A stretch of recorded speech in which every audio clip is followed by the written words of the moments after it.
Dear friends, आज है 30 अप्रैल और 30 अप्रैल को जितने भी करेंट अफेयर्स के क्वेश्चन बनेंगे उसको कवर करेंगे। यदि आप चैनल में पहली बार आए हैं तो चैनल को सब्सक्राइब कर लीजिएगा।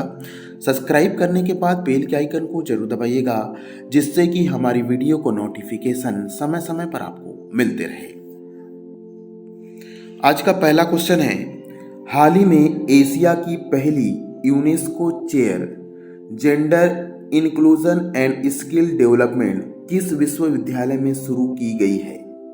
ए दिल्ली विश्वविद्यालय, बी बनारस हिंदू विश्वविद्यालय, C Symbiosis skill and professional university Pune, D Jadavpur विश्वविद्यालय।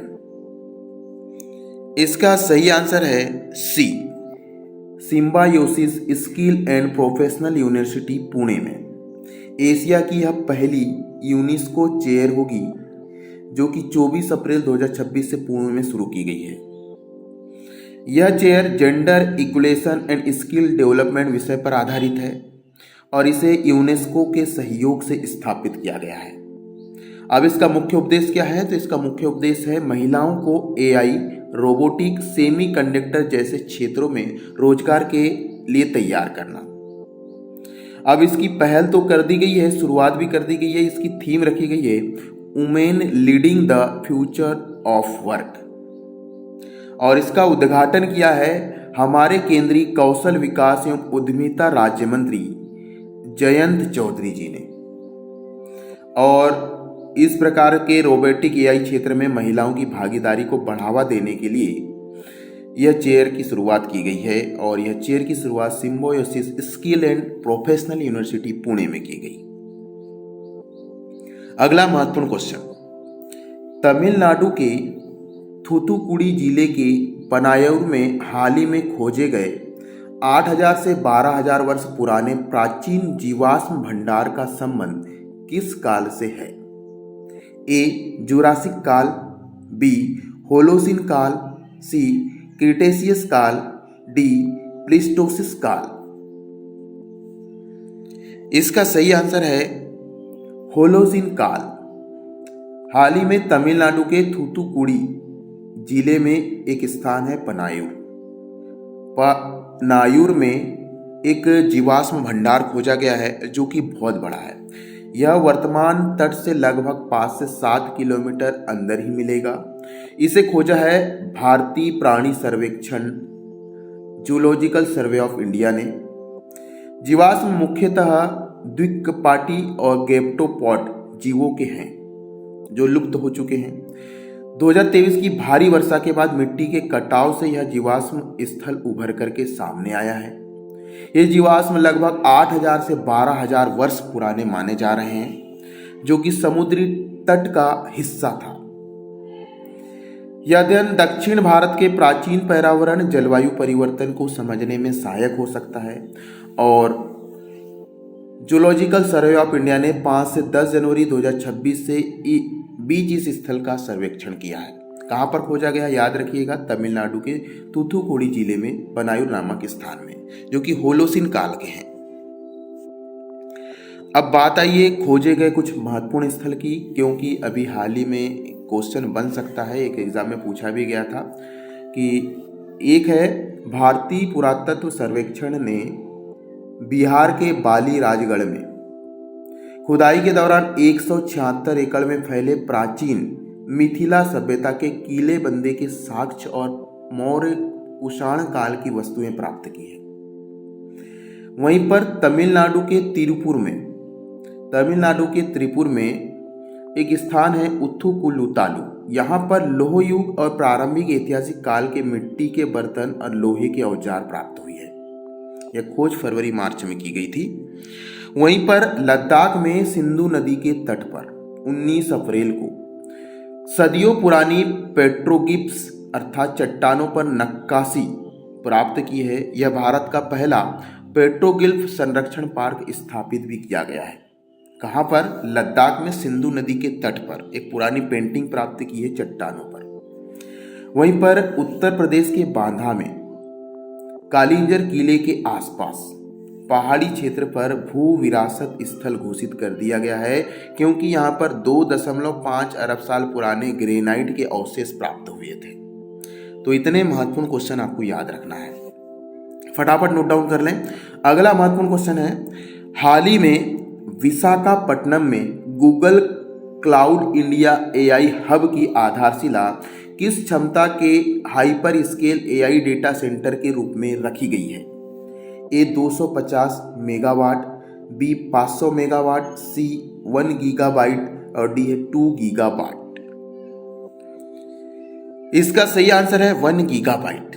सबसे पहले आपको समझना होगा कि गूगल क्लाउड क्या होता है। एक बहुत बड़ी मेमोरी कार्ड है जिसमें गूगल से संबंधित बहुत सारी इंफॉर्मेशन इकट्ठा की जाती है, इसे क्लाउड कहा जाता है। और इस क्लाउड को अधिकतर समुद्र के अंदर रखा जाता है कि गर्म ना हो। तो इस क्लाउड के माध्यम से ही हमें सूचना प्राप्त होती है। अब गूगल क्लाउड जो इंडिया एआई के आधार पर है, यह 28 अप्रैल 2026 को कहाँ पर रखी गई है? विशाखापट्टनम में इसे रखा गया है। और इसकी क्षमता कितनी है? तो 1 गीगाबाइट तक इसकी क्षमता है। और इस परियोजना का उद्घाटन किया है हमारे केंद्रीय मंत्री अश्विनी वैष्णव ने, और आंध्र प्रदेश के मुख्यमंत्री एन चंद्रबाबू नायडू ने मिलकर के इस परियोजना का उद्घाटन किया।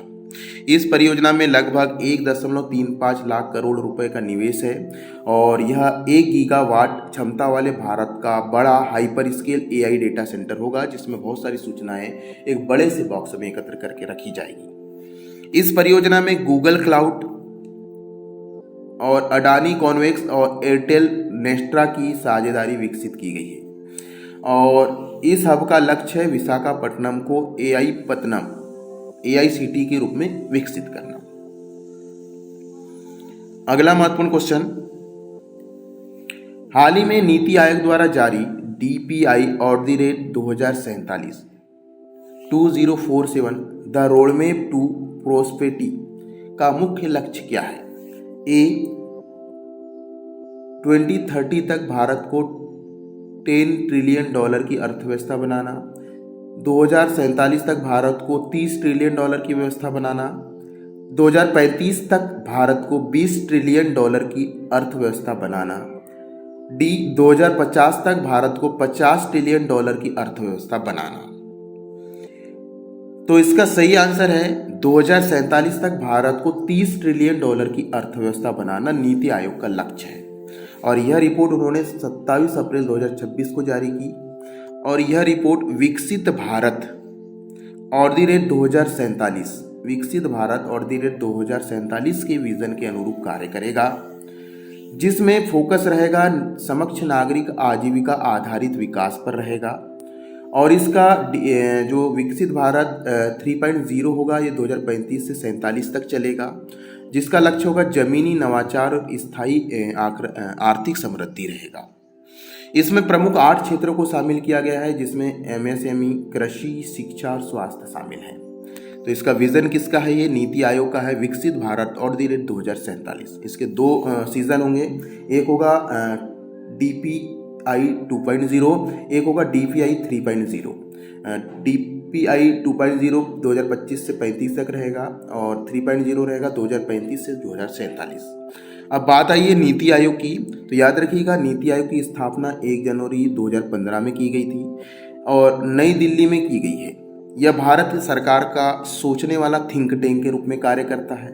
इसका जो मुख्य उद्देश्य है सरकारी संवाद को बढ़ावा देना और नीति निर्देशक तत्वों पर कार्य करना, राज्य और शासन के देश को विकसित करने के लिए कार्य करना। अभी इसके जो CEO हैं वो है निधि छिब्बर। याद रखिएगा नीति आयोग के जो अध्यक्ष होते हैं प्रधानमंत्री होते हैं और अभी वह नरेंद्र मोदी जी हैं। इसके उपाध्यक्ष हैं नीति आयोग के अशोक कुमार लाहिड़ी, जो कि हाल ही में बने हैं। अगला महत्वपूर्ण क्वेश्चन, सीपरी की रिपोर्ट 2026 के अनुसार भारत का कौन सा सबसे बड़ा रक्षा खर्च करने वाला देश बन गया? ए 3, बी 4, सी 5वां, डी 6वां। इसका सही आंसर है 5वां। सीपरी अर्थात Stockholm International Peace Research Institute ने एक रिपोर्ट जारी की है जिसमें रक्षा के ऊपर अच्छा सुरक्षा के ऊपर, सेना के ऊपर खर्चा करने में भारत 5वें स्थान पर है। और 2025 में भारत ने 92 अरब डॉलर खर्च किया है अपने सैन्य ठिकानों पर, इसलिए यह 5वें स्थान पर है। हाँ, पिछले बार की तुलना में रक्षा बजट में 8.9% की वृद्धि हुई है। अब सबसे ज्यादा रक्षा पर कौन खर्च करता है? तो पहले स्थान पर है अमेरिका, दूसरे स्थान पर है चीन, तीसरे पर है रूस और चौथे पर जर्मनी, 5वें पर भारत है। और इस बार बजट में 8.9% की वृद्धि रक्षा के लिए की गई है। और इसका मुख्य उद्देश्य है सीमा सुरक्षा और स्वदेशी रक्षा उत्पादन को बढ़ावा देने के लिए की गई है। तो ये महत्वपूर्ण पॉइंट था, याद रखिएगा। अब अगला महत्वपूर्ण क्वेश्चन है, बहुत ज़्यादा इंपॉर्टेंट है, ये नोट डाउन कर लीजिएगा। आज बहुत सारे क्वेश्चन को शामिल किया गया है। ज़्यादा से ज़्यादा वीडियो को लाइक करें, शेयर करें, क्योंकि आपके लाइक से, सब्सक्राइब से हमारा मोटिवेशन बढ़ता है। क्वेश्चन है, हाल ही में भारत ने किस वर्ष तक गैर जीवाश्म ईंधन आधारित ऊर्जा स्रोतों से 60% संचयी स्थापित विद्युत क्षमता हासिल करने का अद्यतन लक्ष्य रखा है? ए 2030, बी 2032, सी 2035, डी 2040। तो इसका सही आंसर है 2035। भारत ने 25 मार्च 2026 को 2025 तक 60% गैर जीवाश्म विद्युत क्षमता लक्ष्य निर्धारित रखा है।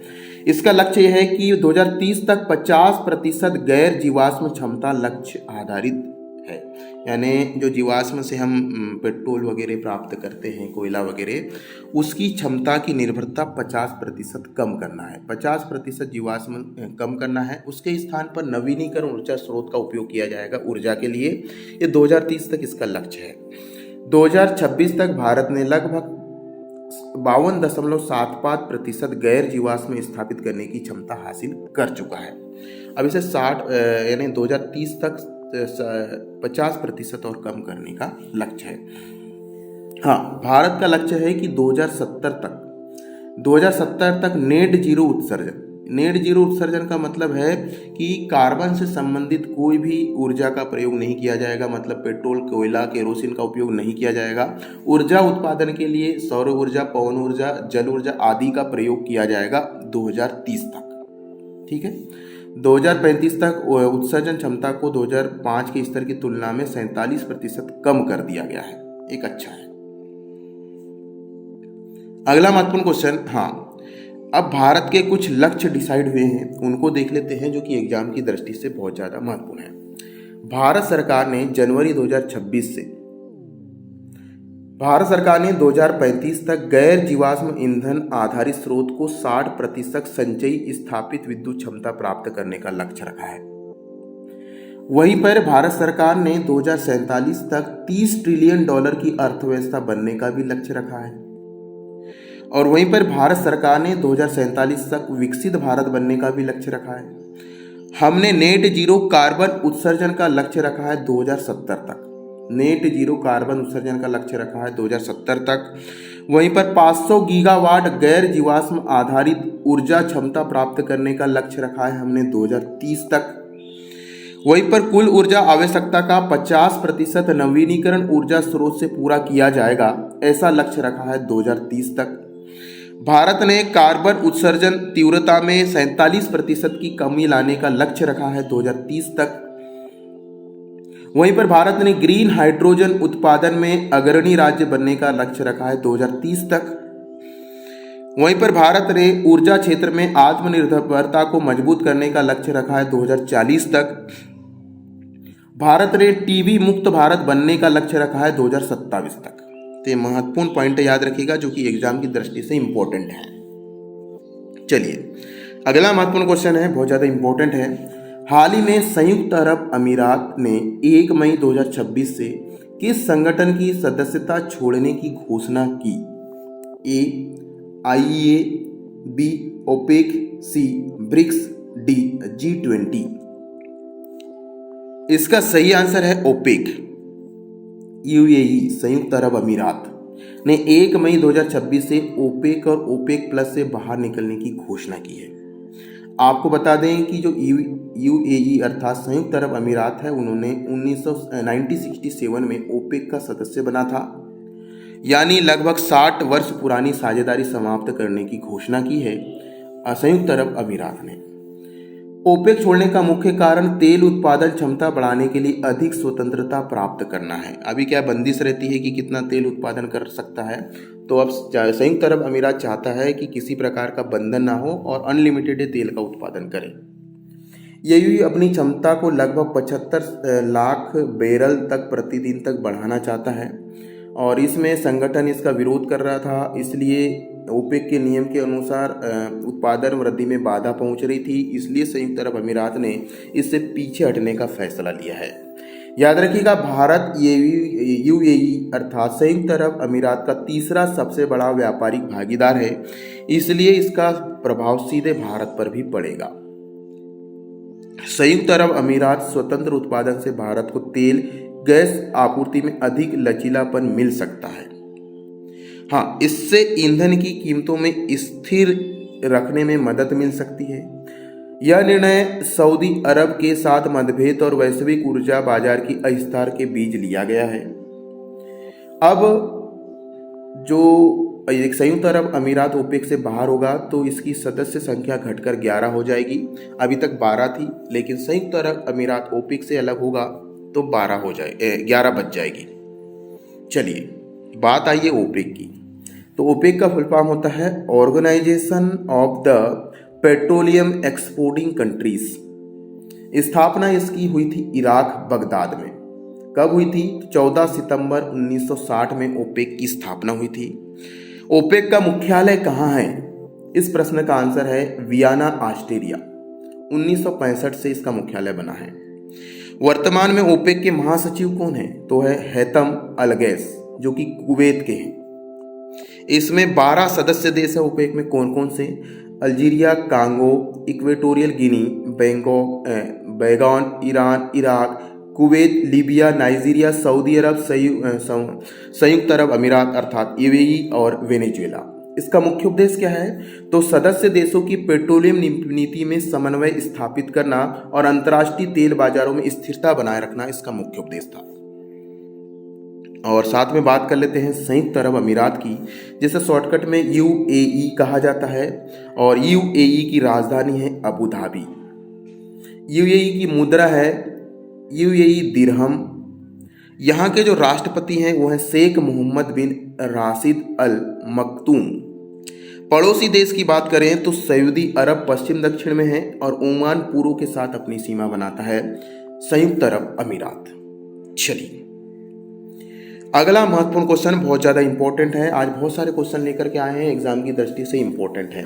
बहुत ही जल्द हम जो है हर दिन लाइव क्लास करेंगे। करंट अफेयर से संबंधित आप क्वेश्चन भी पूछ सकते हैं, उनके क्वेश्चन के भी जवाब देंगे। कमेंट बॉक्स में जरूर दीजिएगा, लेकिन अभी आप इस चैनल को ज़्यादा से ज़्यादा सब्सक्राइब कर लें। क्वेश्चन है, हाल ही में 594 किलोमीटर लंबे गंगा एक्सप्रेसवे का उद्घाटन किसने किया? ए योगी आदित्यनाथ, बी राजनाथ सिंह, सी नरेंद्र मोदी, डी नितिन गडकरी। इसका सही आंसर है नरेंद्र मोदी। गंगा एक्सप्रेसवे उत्तर प्रदेश का सबसे लंबा ग्रीनफील्ड एक्सप्रेसवे है, जिसकी लंबाई लगभग 594 किलोमीटर है। और ये कहां से कहां तक लंबा है? डियर स्टूडेंट याद रखिएगा, ये मेरठ से प्रयागराज तक 12 जिलों को जोड़ेगा और 519 गांवों को जोड़ने वाला एक ग्रीनफील्ड एक्सप्रेसवे है, जिसका नाम गंगा एक्सप्रेसवे रखा है। इसमें लागत पूछी जा सकती है तो 36,230 करोड़ रुपए की लागत आई है। वर्तमान में यह 6 लेन एक्सप्रेसवे है, जिसे भविष्य में 8 लेन एक्सप्रेसवे तक विस्तारित किया जाएगा। एक्सप्रेसवे पर 3.5 किलोमीटर लंबी एयर ट्रिप बनाई गई है, जहां भारतीय वायुसेना के लड़ाकू विमान आपातकालीन लैंडिंग भी कर सकते हैं। भविष्य में गंगा एक्सप्रेस को हरिद्वार और जेवर एयरपोर्ट तक भी जोड़ा जा सकता है। तो महत्वपूर्ण पॉइंट एग्जाम की दृष्टि से याद रखिएगा। फटाफट लाइक करें, वीडियो को शेयर करें, ज्यादा से ज्यादा सब्सक्राइब करें। अगला महत्वपूर्ण क्वेश्चन जो कि एग्जाम की दृष्टि से इंपॉर्टेंट है, हाल ही में उत्तर प्रदेश सरकार ने अकुशल, अर्धकुशल और कुशल श्रमिकों के लिए न्यूनतम मजदूरी में अधिकतम कितने प्रतिशत तक अंतरिम वृद्धि करने की घोषणा की है? ए 10%, बी 15%, सी 21%, डी 25%। इसका सही आंसर है 21%। उत्तर प्रदेश सरकार मजदूरी में अब 21% की वृद्धि करेगा। इसकी घोषणा 17 अप्रैल 2026 को श्रमिकों की न्यूनतम मजदूरी में अंतरिम घोषणा करने की घोषणा की गई है। और यह कब से प्रभावी होगा? तो नई दरें 1 अप्रैल 2026 से ही प्रभावी हो जाएगी। नोएडा, गाजियाबाद में सबसे अधिक 21% तक की वृद्धि की गई है। वहीं नगर निगम क्षेत्रों में 15% तक मजदूरी बढ़ाई गई है। यह निर्णय गौतम बुद्ध नगर में श्रमिकों के विरोध प्रदर्शन के बाद लिया गया। मूल वेतन और महंगाई भत्ते को मिलाकर की जाएगी और सरकार अब 20,000 न्यूनतम वेतन की खबर को भ्रामक बताया है। सरकार ने 21% वृद्धि कर दी गई है मजदूरी में। इसमें अकुशल, अर्धकुशल और कुशल तीनों श्रेणियों के श्रमिकों को यह लाभ दिया जाएगा। अब बात आई है उत्तर प्रदेश की। तो उत्तर प्रदेश को आप मैप में देख सकते हैं। उत्तर प्रदेश की स्थापना हुई 24 जनवरी 1950 को। उत्तर प्रदेश की राजधानी है लखनऊ। उत्तर प्रदेश के वर्तमान मुख्यमंत्री हैं योगी आदित्यनाथ। उत्तर प्रदेश के वर्तमान राज्यपाल है आनंदीबेन पटेल। उत्तर प्रदेश की जो मुख्य भाषा है वह हिंदी है। उत्तर प्रदेश की सीमा आप देख सकते हैं उत्तराखंड उत्तर में, और उत्तर पूर्व में यहाँ पर आप देख सकते हैं हरियाणा के साथ भी अपनी सीमा बनाता है। ये हरियाणा के साथ पश्चिम में, और राजस्थान के साथ भी अपनी सीमा बनाता है। यहाँ देख सकते हैं उत्तर प्रदेश राजस्थान के साथ भी अपनी सीमा बनाता है। मध्य प्रदेश के साथ तो अपनी सीमा बनाता ही है। छत्तीसगढ़ के साथ भी अपनी सीमा बनाता है। इधर आप देख सकते हैं ये बिहार के साथ भी अपनी सीमा बनाता है। केंद्र शासित प्रदेश दिल्ली के साथ भी अपनी सीमा बनाता है। यहाँ पर दिल्ली भी है, हिमाचल प्रदेश भी है। देखो हरियाणा के साथ भी अपनी सीमा बनाता है, दिल्ली के साथ भी अपनी सीमा बनाता है। तो इतने सीमा बनाता है, सर्वाधिक बहुत अधिक सीमा राज्य वाला राज्य है उत्तर प्रदेश। इधर झारखंड के साथ भी अपनी सीमा बनाता है। आप देख सकते हैं बिहार, ये नेपाल देश के साथ अपनी सीमा बनाता है। उत्तराखंड के साथ हिमाचल प्रदेश, हरियाणा, दिल्ली।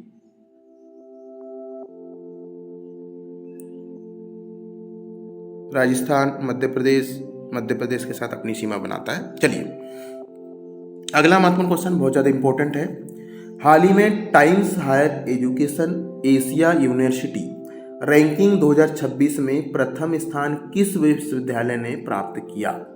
ए पेकिंग विश्वविद्यालय, B national institute of Singapore, C Tsinghua विश्वविद्यालय, डी टोक्यो विश्वविद्यालय। इसका सही आंसर है सिंहुआ विश्वविद्यालय।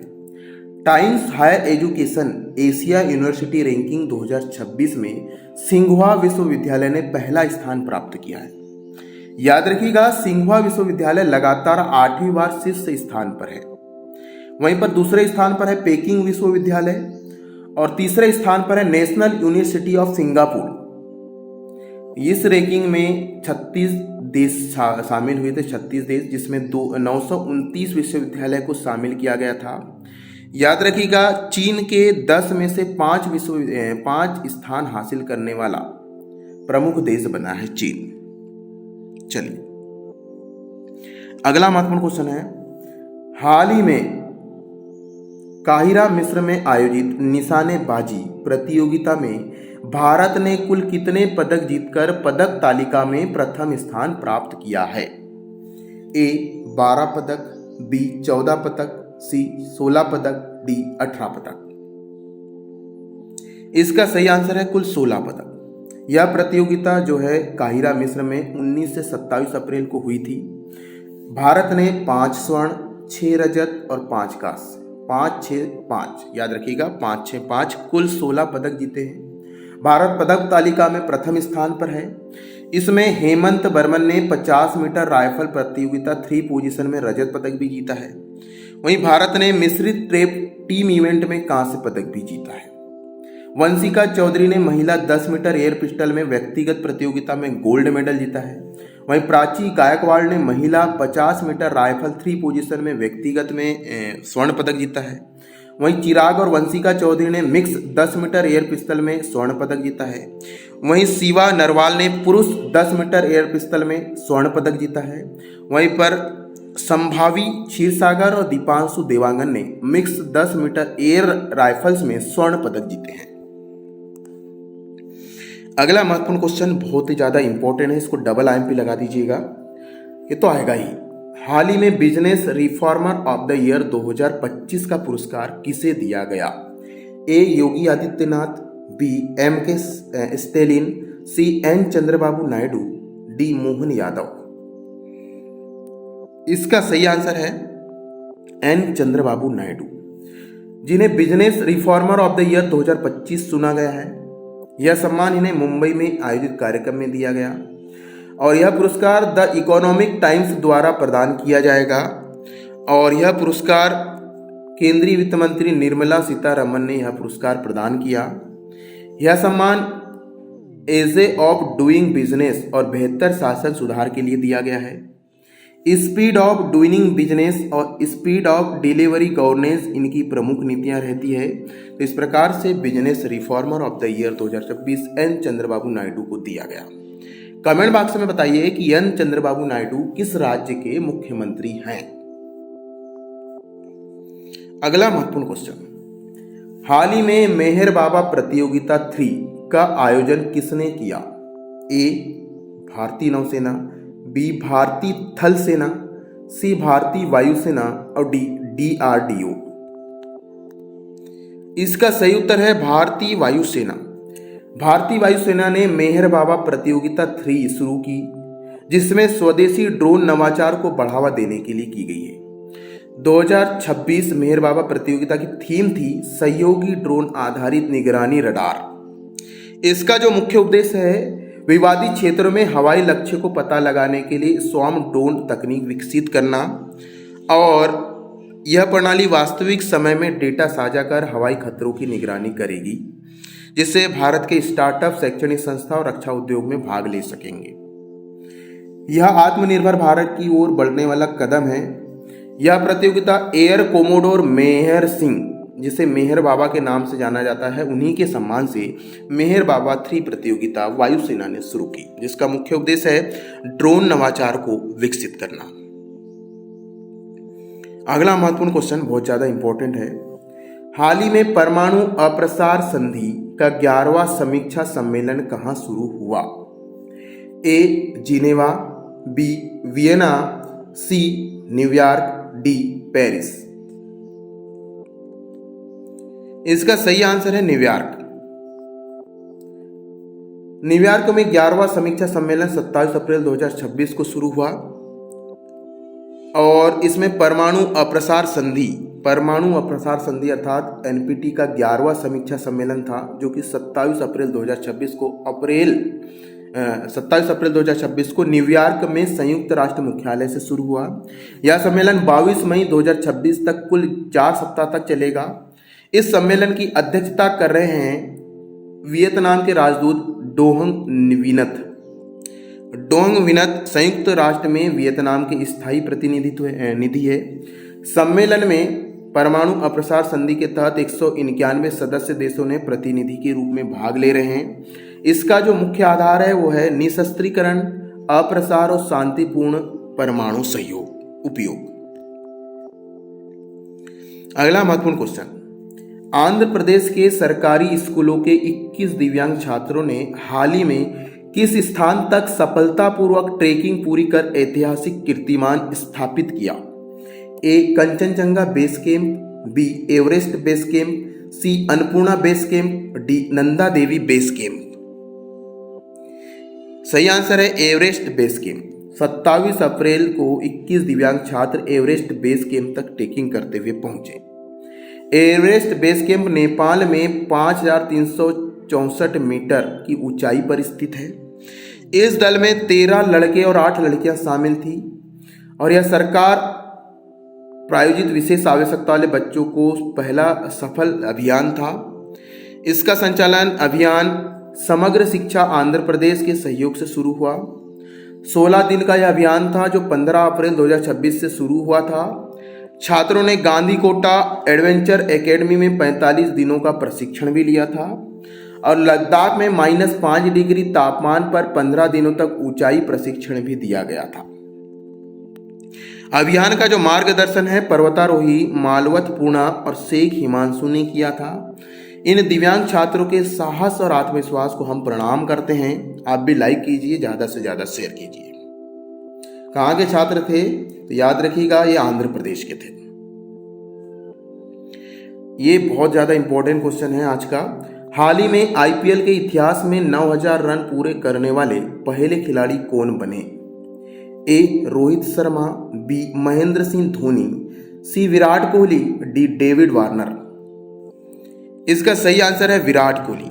विराट कोहली ने आईपीएल में 9000 रन पूरे करने वाले पहले खिलाड़ी बन गए। यह उपलब्धि उन्होंने 27 अप्रैल 2026 को दिल्ली कैपिटल के खिलाफ खेलते हुए प्राप्त की है और यह मैच अरुण जेटली स्टेडियम दिल्ली में आयोजित हुआ था। याद रखिएगा विराट कोहली ने अपने 275वें आईपीएल मैच में यह रिकॉर्ड बनाया है, जो दुनिया के पहले बल्लेबाज हैं जिन्होंने आईपीएल में 9000 रन बनाए हैं। और विराट कोहली आईपीएल इतिहास के सबसे तेज 9000 रन बनाने वाले बल्लेबाज भी बन गए हैं पूरे मैच के दौरान। उन्होंने भारत में T20 क्रिकेट में 10,000 रन भी पूरे कर लिए हैं। इस चीज को याद रखिएगा। इनके आईपीएल में 8 शतक और 66 से अधिक अर्धशतक शामिल हैं। तो विराट कोहली की उपलब्धि पर ताली बजा दीजिए। कमेंट बॉक्स में विराट कोहली के नाम पर नारे लगा दीजिए। महत्वपूर्ण क्वेश्चन है आज का। हाल ही में अंतर्राष्ट्रीय नृत्य दिवस प्रत्येक वर्ष कब मनाया जाता है? ए 21 मार्च, बी 18 अप्रैल, सी 29 अप्रैल, डी 5 जून। इसका जो सही आंसर था वो था 29 अप्रैल। अंतर्राष्ट्रीय नृत्य दिवस 29 अप्रैल को मनाया जाता है, जिसे वर्ल्ड डांस डे भी कहा जाता है। वर्ल्ड डांस डे की शुरुआत 1982 में इंटरनेशनल थिएटर इंस्टीट्यूट से की गई थी। यह यूनेस्को के सहयोग से वैश्विक स्तर पर मनाया जाता है। 29 अप्रैल को जिन जॉर्जेस नोवारे की जयंती के सम्मान में इस कार्यक्रम को आयोजित किया जाता है।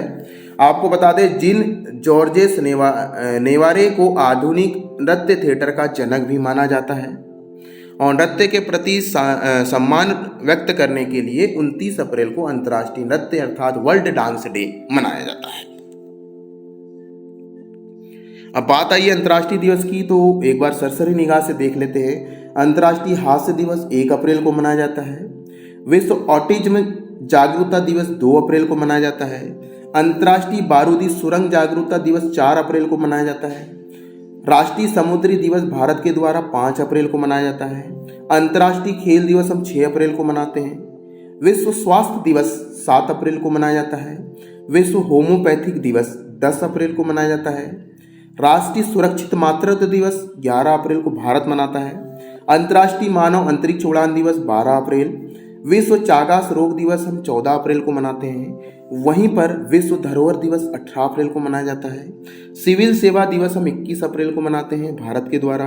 अंतर्राष्ट्रीय पृथ्वी दिवस 22 अप्रैल को मनाया जाता है। 23 अप्रैल को विश्व पुस्तक कॉपीराइट दिवस मनाया जाता है। 24 अप्रैल को राष्ट्रीय पंचायती दिवस मनाया जाता है भारत के द्वारा और 25 अप्रैल को विश्व मलेरिया दिवस मनाया जाता है। विश्व बौद्धिक संपदा दिवस 26 अप्रैल को मनाते हैं हम। कार्यस्थल पर सुरक्षा एवं स्वास्थ्य हेतु विश्व दिवस हम 28 अप्रैल को मनाते हैं। अंतर्राष्ट्रीय dance day world dance day हम मनाते हैं 29 अप्रैल को। अंतर्राष्ट्रीय जजेस दिवस जो मनाएंगे हम 30 अप्रैल को मनाते हैं। अगला महत्वपूर्ण क्वेश्चन, ये भी बहुत ज़्यादा इंपॉर्टेंट है। हाल ही में वाटर फॉरवर्ड पहल किस संगठन के द्वारा शुरू किया गया? ए विश्व बैंक समूह, B UNESCO, C UNICEF, D WHO। इसका सही आंसर है विश्व बैंक समूह, जिसने वाटर फॉरवर्ड पहल अप्रैल 2026 में वर्ल्ड बैंक ग्रुप द्वारा शुरू की गई है। इसका जो लक्ष्य है 2030 तक 1 अरब से अधिक लोगों के लिए सुरक्षित और भरोसेमंद पानी उपलब्ध कराना। इसका जो मुख्य पहल है सूखे और बाढ़ ग्रसित जैसे जलवायु आपदाओं के प्रति जल लचीलापन बनाना, सुरक्षित पानी 2030 तक सभी व्यक्तियों के लिए पहुंचाना, 1 अरब से अधिक व्यक्तियों तक पहुंचाना। इसका क्रियान्वयन कंट्री लेड वाटर कैंपेक्ट के माध्यम से किया जाएगा। इसमें Uranian investment bank, European investment bank, Asian development bank और न्यू डेवलपमेंट बैंक जैसे बहुपक्षीय विकास बैंक शामिल होकर के विश्व बैंक का समूह बना है, जिसने वाटर फॉरवर्ड पहल की शुरुआत की है। इसका मुख्य उद्देश्य याद रखिएगा, 2030 तक 1 अरब से अधिक लोगों को सुरक्षित पानी पहुंचाना है।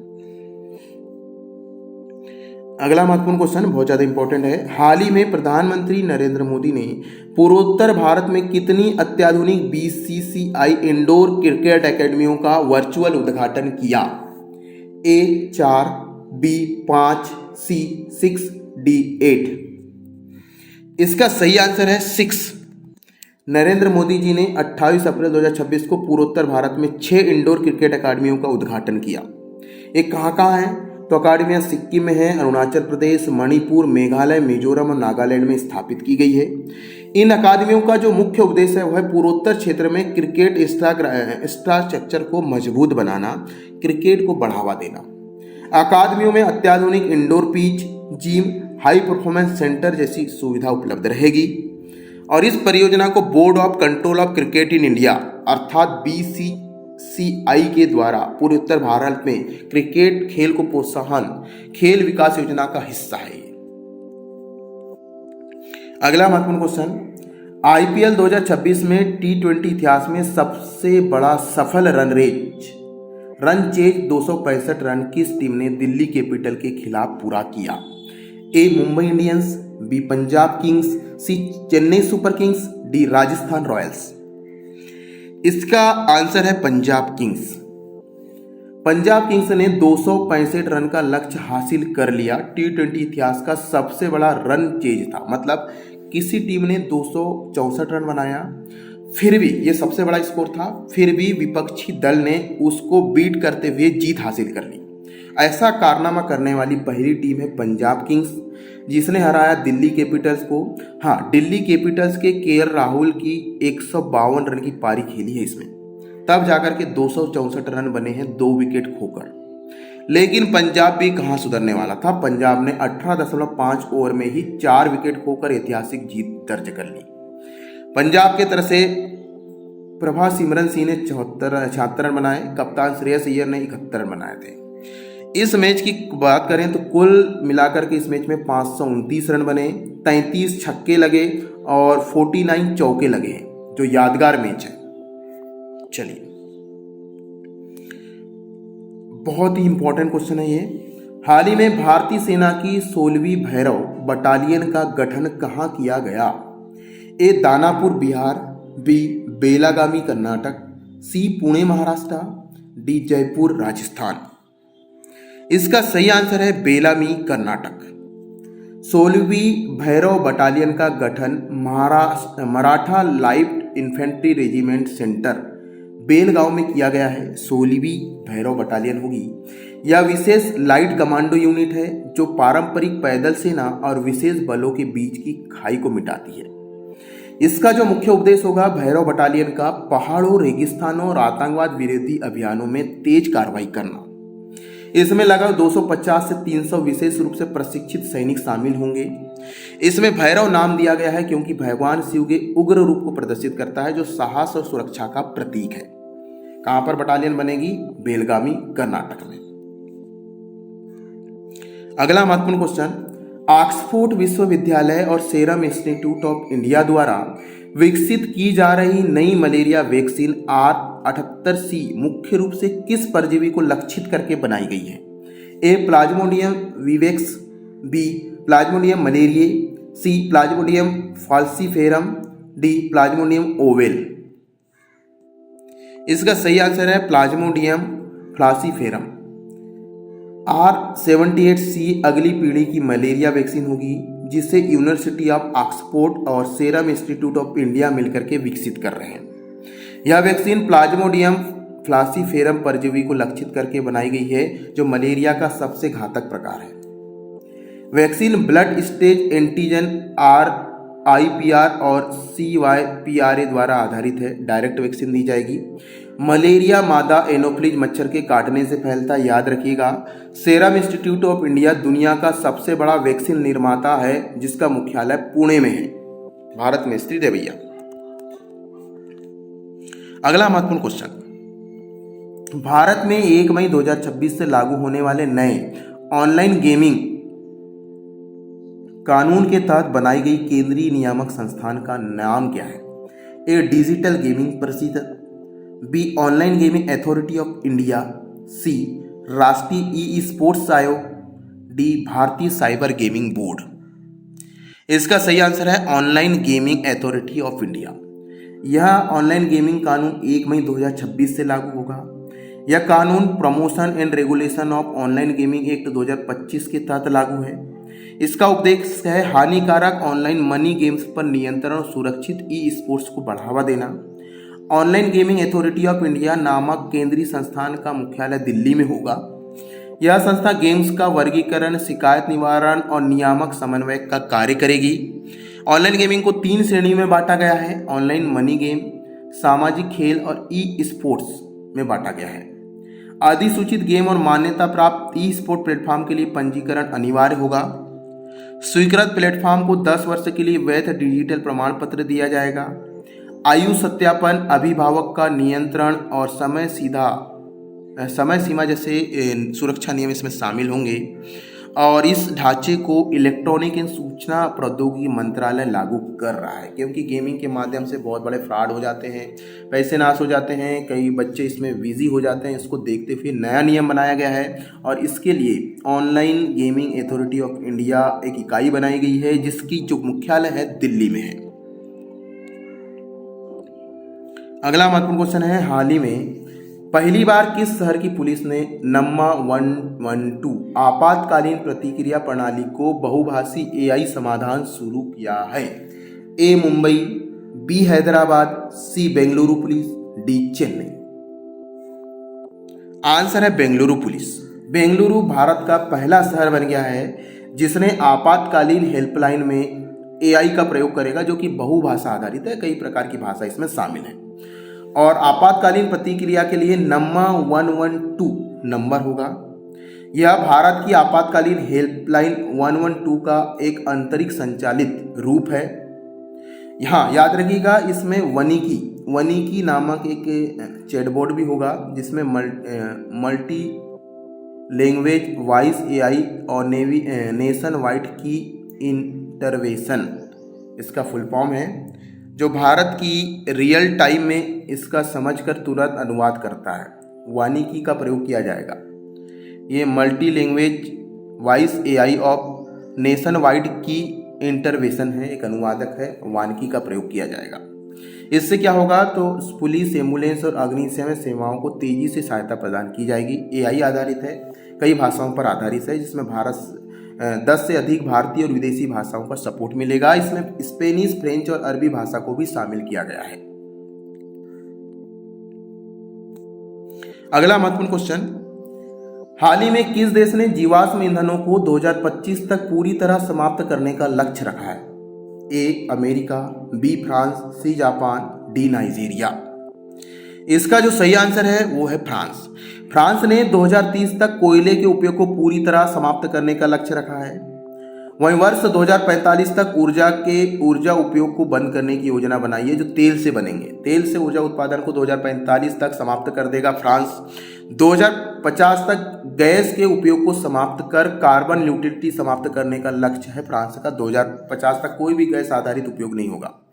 फ्रांस अपनी अधिकतम बिजली न्यूक्लियर एनर्जी से प्राप्त करता है। यह घोषणा international conference of the just transition away from fossil fuel में की गई थी। फ्रांस ने भैया घोषणा कर दिया है कि 2050 तक किसी भी प्रकार से कार्बन न्यूट्रलिटी को समाप्त करना है। कार्बन उत्सर्जन जो होता है, जैसे पेट्रोलियम, कोयला, इनसे होता है ना, उनको समाप्त करना है। दूसरे विधि से ऊर्जा प्राप्त करना है, जिसमें न्यूक्लियर विधि शामिल है, सौर ऊर्जा शामिल है, पवन ऊर्जा शामिल है आदि। बात आई है फ्रांस की, तो याद रखिएगा, फ्रांस एक यूरोपियन देश है जिसकी राजधानी है पेरिस। फ्रांस के राष्ट्रपति है नेमुअल मैक्रो। फ्रांस के प्रधानमंत्री है सेबेस्टियन लेकॉर्नू। फ्रांस की मुद्रा है यूरो। फ्रांस के पड़ोसी देश की बात करें तो Belgium, Germany, Switzerland, Italy, Spain और लग्जमबर्ग शामिल हैं। अगला महत्वपूर्ण क्वेश्चन, 21 अप्रैल 2026 को पहली बार उद्योग में महिलाओं के लिए अंतर्राष्ट्रीय दिवस का आयोजन किस संगठन द्वारा किया गया? A UNESCO, B WHO, C UNIDO और डी है यूनिसेफ। आंसर है इसका यूनिडो। उद्योग में महिलाओं को बढ़ावा देने के लिए, उद्योग में महिलाओं की भूमिका को बढ़ावा देने के लिए उद्योग में महिलाओं का पहला अंतर्राष्ट्रीय दिवस 2026 में मनाया गया 21 अप्रैल को। और किसने घोषणा की है? इसका आयोजन किया है यूनिडो द्वारा। यूनिडो द्वारा वियना अंतर्राष्ट्रीय केंद्र में इसकी घोषणा की गई। इस कार्यक्रम का मुख्य उद्देश्य है हरित और डिजिटल ट्रांजिशन में महिलाओं की भूमिका पर केंद्रित था। इसका सीधा प्रसारण यूएन टीवी पर किया गया। पैनल चर्चा का जो विषय था वो था matrix that matter, gender lens, अर्थात इसके माध्यम से औद्योगिक क्षेत्रों में महिलाओं की भूमिका को बढ़ावा देना। यह प्रदर्शनी वियना अंतर्राष्ट्रीय केंद्र में आयोजित रोटुंडा में आयोजित की गई थी। इसका जो मुख्य संचालक है वो है यूनिडो। यूनिडो द्वारा महिलाओं का AI आधारित या फिर औद्योगिक क्षेत्र में भूमिकाओं को बढ़ावा देने के लिए 2026 में पहली बार उद्योग में महिलाओं का पहला अंतर्राष्ट्रीय दिवस 21 अप्रैल को मनाया गया 2026 में।